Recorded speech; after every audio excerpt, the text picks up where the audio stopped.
Imagine standing in a crowded room, every eye fixed on you. The glow of admiration feels intoxicating, the silent approval sweeter than any spoken word.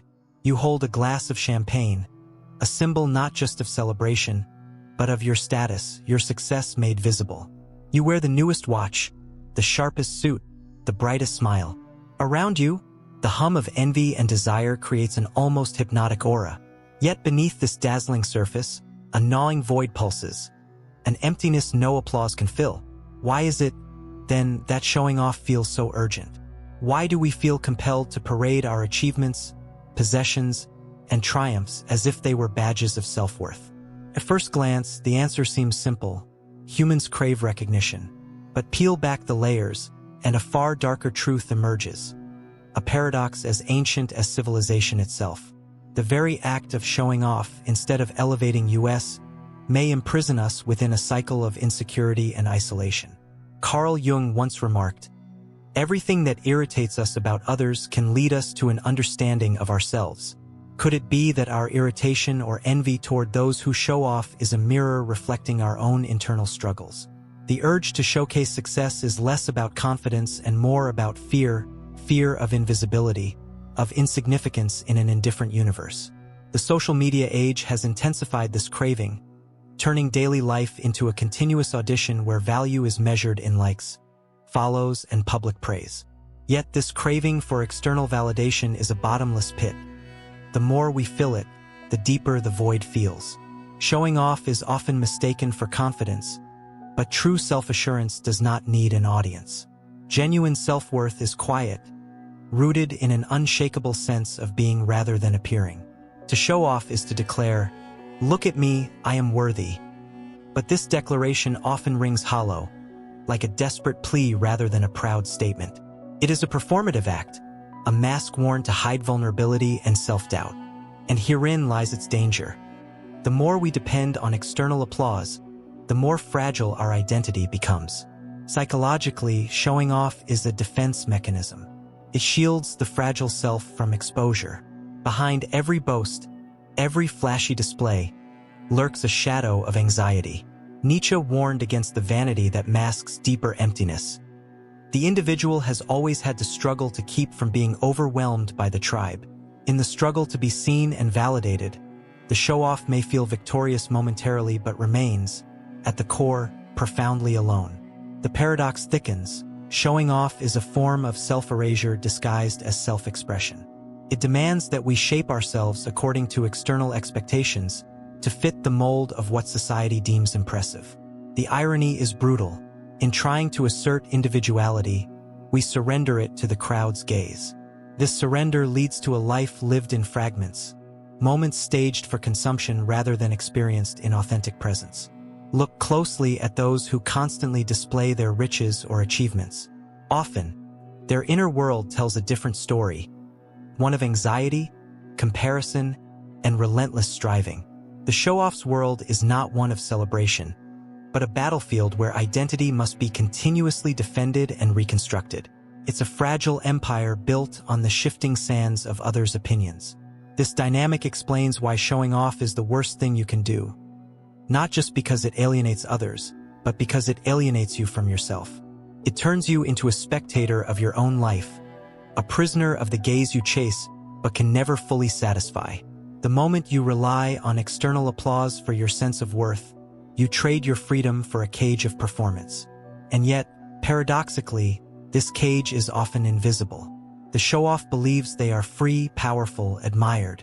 But beneath the surface lies a silent suffering, a hunger for something real and lasting, something no display or boast can provide. As we delve deeper, the question beckons. How do we break free from this vicious cycle? How can we find value that does not hinge on the fleeting approval of others? The answers lie not in louder displays but in quieter truths, in the courage to face our vulnerability without disguise. The spectacle of showing off tempts us with the illusion of power. When we flaunt wealth, achievements, or status, we feel momentarily like masters of our world, commanding attention, inspiring envy, basking in admiration. But this power is a mirage, shimmering just beyond reach, and every performance exacts a hidden price. Consider the show-off's paradoxical predicament. They must constantly perform to sustain their image, a ceaseless act of construction and maintenance. The mask must never slip, the story never falter. Each boast is a brick in a fragile fortress built to hold back self-doubt. But this fortress is a prison.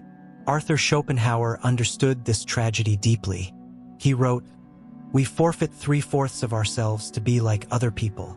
In the act of showing off, we sacrifice our authentic selves in pursuit of social approval."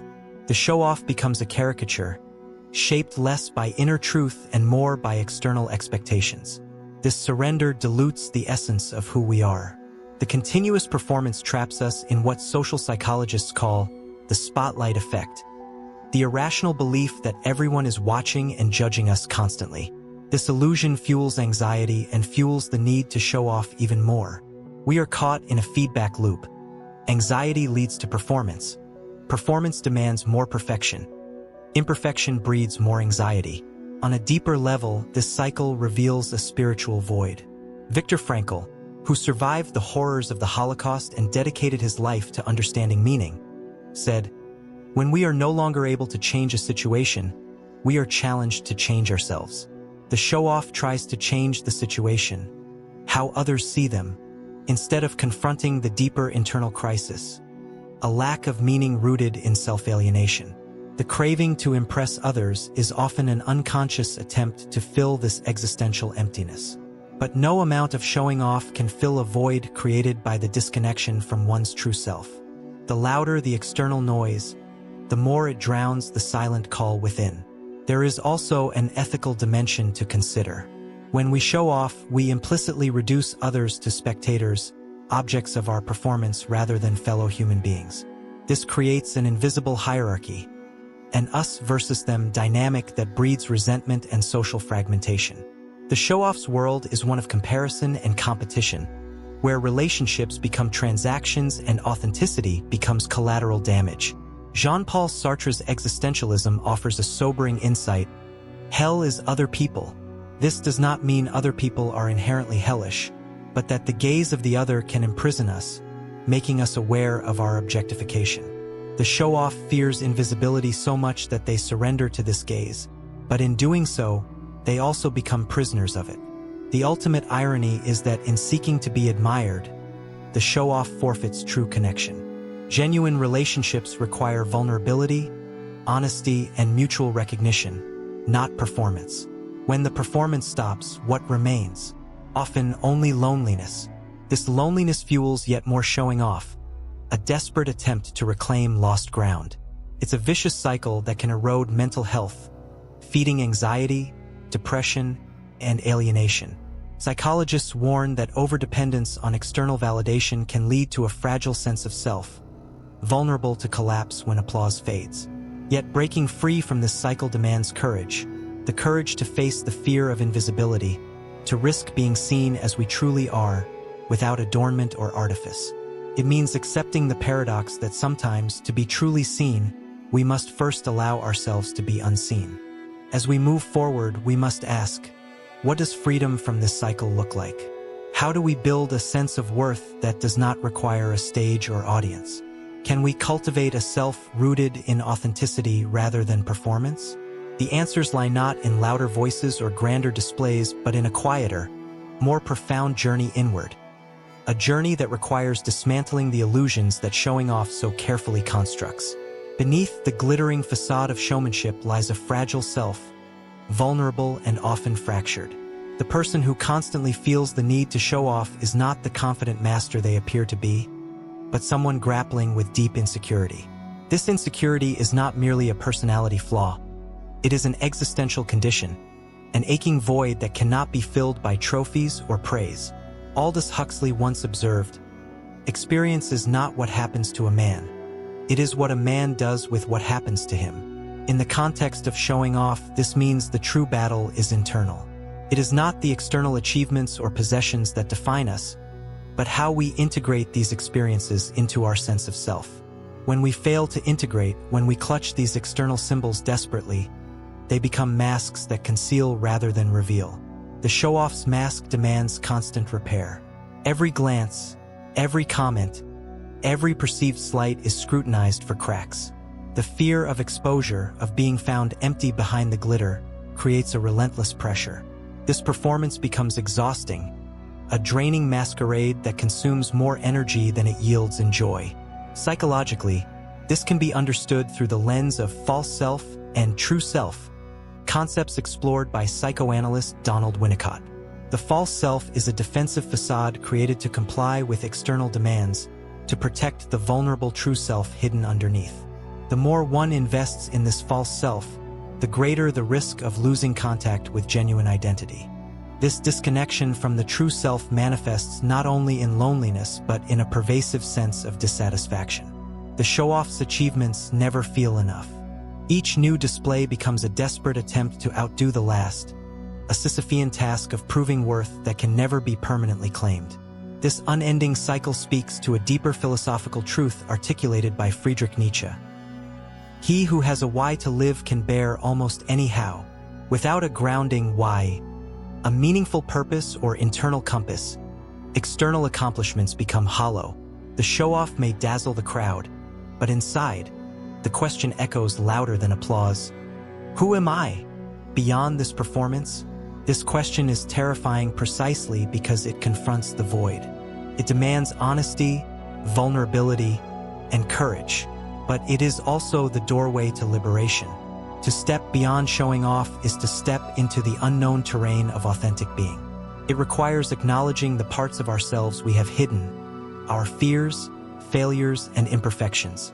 These are not weaknesses but the very ground from which genuine strength and connection grow. Authenticity is a radical act in a world obsessed with appearances because it defies the logic of the spectacle. Moreover, the cost of maintaining the false self is often invisibly borne by those around us. Relationships suffer when one partner is more performer than participant.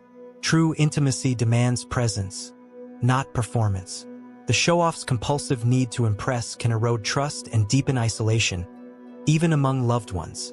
The paradox is cruel but undeniable. The more we try to prove our worth through showing off, the more isolated and fragmented we become. Our identity becomes a series of roles rather than a coherent self. And yet, within this struggle lies potential for transformation. Recognizing the false self is the first step toward reclaiming the true self. It is an act of courage to face the emptiness behind the mask and choose vulnerability over illusion. In this choice, we discover that worth is not bestowed by others, but generated from within. We learn that our value is intrinsic, not contingent on applause or admiration. As we prepare to explore how to nurture this intrinsic worth, it is vital to remember Viktor Frankl's profound insight. Between stimulus and response there is a space. In that space is our power to choose our response. Within that space lies the freedom to move beyond showing off, toward authentic living. What if the real source of power and freedom is not the applause of the crowd but the quiet voice inside that says, I am enough? To break free from the corrosive cycle of showing off, we must confront the uncomfortable truth that our worth cannot be earned through external validation. It is already inherent, waiting to be claimed. This radical acceptance challenges everything our culture celebrates. We are bombarded daily with messages that equate success and happiness with visibility, wealth, and status. Social media, advertising, even casual conversation feed the hunger for recognition. But what if all these are distractions from the deeper hunger, the hunger for authenticity? Jean-Paul Sartre illuminated the nature of this freedom. Man is condemned to be free, because once thrown into the world, he is responsible for everything he does. This responsibility is not a burden but an opportunity. To stop showing off is to claim responsibility for our own lives, to choose who we want to be, rather than allowing others to define us. The first step toward authenticity is self-awareness, recognizing when we are performing for others and why. This requires courage because it means facing uncomfortable emotions, fear, shame, and vulnerability. But it is in facing these emotions directly that we dismantle their power. One practical path toward authenticity is cultivating mindfulness, an attentive presence that helps us observe our thoughts and impulses without judgment. Mindfulness reveals the compulsions that drive showing off, allowing us to respond consciously rather than react unconsciously. Furthermore, embracing vulnerability becomes a powerful antidote to the show-off's facade. Vulnerability is not weakness. It is the birthplace of connection and courage. When we allow ourselves to be seen as we truly are, flaws, doubts, and all, we invite genuine intimacy and belonging. Brené Brown, a modern thinker on vulnerability, captures this beautifully. Vulnerability is the birthplace of innovation, creativity, and change. Showing off seeks to hide vulnerability, but embracing it opens a door to transformation. Another key is redefining success.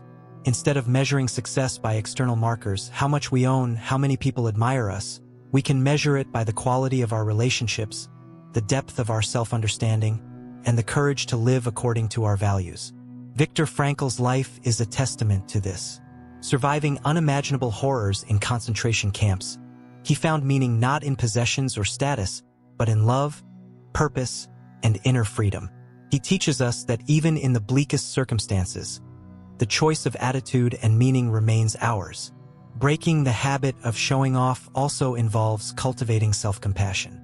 When we stop harshly judging ourselves and others for appearances, we create space for healing and growth.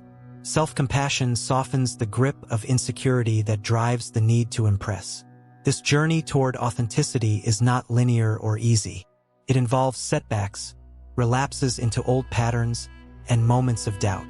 But each step away from performance and toward presence strengthens our true self. At its core, this process transforms not only how we see ourselves, but how we relate to others. Authenticity dissolves the barriers erected by competition and comparison, replacing them with empathy and understanding. It turns relationships from stages into shared spaces. As Aldous Huxley insightfully noted, maybe this world is another planet's hell, but in our own hands lies the power to create meaning, connection, and freedom, if only we dare to drop the mask. As we prepare to examine the societal ripple effects of showing off and its alternatives, it becomes clear, the worst thing you can do, showing off, is not merely a personal failing but a social poison. Yet, the antidote lies within each of us, waiting to be chosen.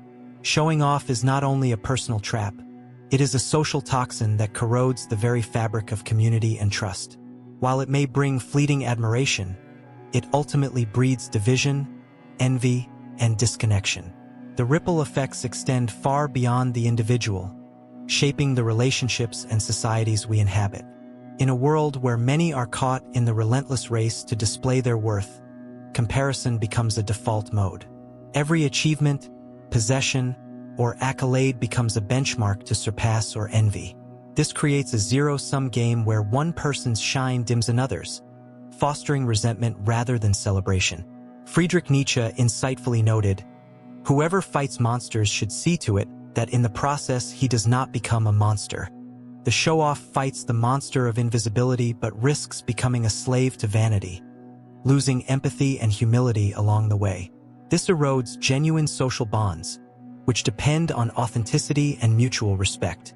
The culture of showing off is amplified by social media, which transforms personal lives into curated performances designed for maximum approval.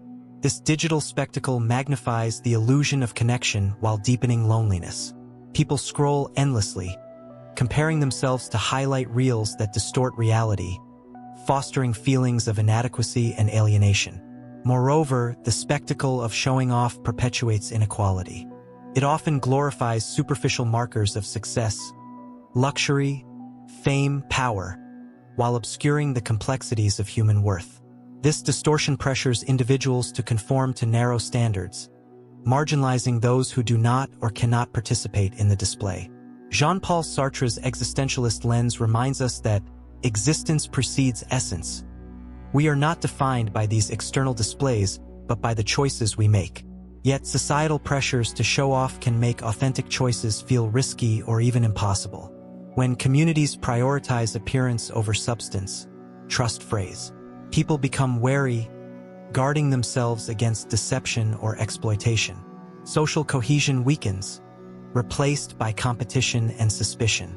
At a deeper level, showing off undermines collective well-being by discouraging vulnerability and openness, the foundations of empathy and solidarity. When everyone performs, no one truly listens or sees. Authentic communication gives way to performances that entertain or impress but fail to connect. This phenomenon is not new, but its scale and speed have accelerated dramatically. The ancient masks of social roles have been replaced by digital avatars, each crafted to impress, conceal, and compete. Yet, history also offers hope. Viktor Frankl's teachings show that meaning and connection can flourish even in the harshest conditions, when authenticity and purpose guide human interaction rather than appearance and pretense. Imagine communities where people value truth over spectacle, where success is measured by kindness and courage rather than status symbols. Such communities nurture resilience, empathy, and growth. The antidote to the poison of showing off is collective authenticity, a culture where people are encouraged to bring their whole selves, flaws and all, without fear of judgment or exclusion. This shift requires not only individual courage but social change. It calls for spaces, both physical and digital, where genuine dialogue and presence are possible, where the pressure to perform is replaced by the invitation to belong. As Aldous Huxley wrote, "The secret of genius is to carry the spirit of the child into old age, which means never losing your enthusiasm." Could this enthusiasm be the willingness to be real, to embrace vulnerability as strength rather than weakness? As we prepare to conclude, we face the urgent question. In a world addicted to showing off, can we cultivate a culture of authenticity that heals and connects rather than divides and alienates? The worst thing you can do, showing off, is ultimately a chain, binding you to the expectations and judgments of others. But within each of us lies the key to break free, a willingness to embrace the paradox of vulnerability and strength, presence and uncertainty, self and other. To move beyond showing off is to reclaim your life from the tyranny of the external gaze. It is to find worth not in applause but in being. It is, as Jean-Paul Sartre put it, to recognize that we are condemned to be free, and to accept that freedom with all its risks and rewards. What does this freedom look like? It is not a grandiose display of independence, but a quiet, profound alignment with your inner truth. It is waking up each day willing to face the world as you are, not as you wish to be seen. It is the courage to say no to performance and yes to presence. This journey is neither easy nor swift. The habits of showing off are deeply entrenched, woven into our social fabric and personal histories. But with intention and practice, the chains loosen. Viktor Frankl taught that even in the bleakest moments, we retain the power to choose our attitude and find meaning. This choice is the foundation of authentic living. It transforms the empty quest for validation into a path of purpose. Practically, this means cultivating self-awareness, mindfulness, and compassion, not as abstract ideals but as daily disciplines. It means learning to sit with discomfort instead of fleeing into performance. It means nurturing relationships grounded in honesty, where you can be seen without masks. Importantly, it also means redefining success. Success is no longer the applause of others, but the quiet satisfaction of living in alignment with your values. It is measured by your capacity for connection, resilience, and authenticity. The liberation from showing off is a profound act of self-love. It is an acknowledgement that you are already enough, not because of what you have or how you appear, but simply because you exist. Carl Jung's wisdom resonates here. The privilege of a lifetime is to become who you truly are. This becoming is not a destination but a lifelong process, marked by moments of courage, honesty, and grace. When we embrace this process, we disrupt the cycle of emptiness that showing off perpetuates. We replace performance with presence, loneliness with belonging, illusion with truth. On a collective level, this transformation holds the promise of healing fractured communities and societies. When individuals choose authenticity, they create ripples that encourage others to do the same. Together, we can build a culture that values depth over surface, connection over competition. In a world addicted to showing off, choosing authenticity is an act of rebellion and redemption. It is a quiet revolution that begins not with grand gestures but with simple truths spoken in moments of stillness. The paradox is that by letting go of the desperate need to be seen, we become truly visible. By embracing vulnerability, we reveal our strength. By accepting ourselves as we are, we invite others to do the same. This is freedom, not freedom from others' eyes, but freedom to be fully and unapologetically yourself. The choice is yours. Will you continue to perform for a fleeting audience, or will you step into the liberating, terrifying, beautiful reality of authentic being? The path is uncertain, but it is the only path toward lasting peace and fulfillment.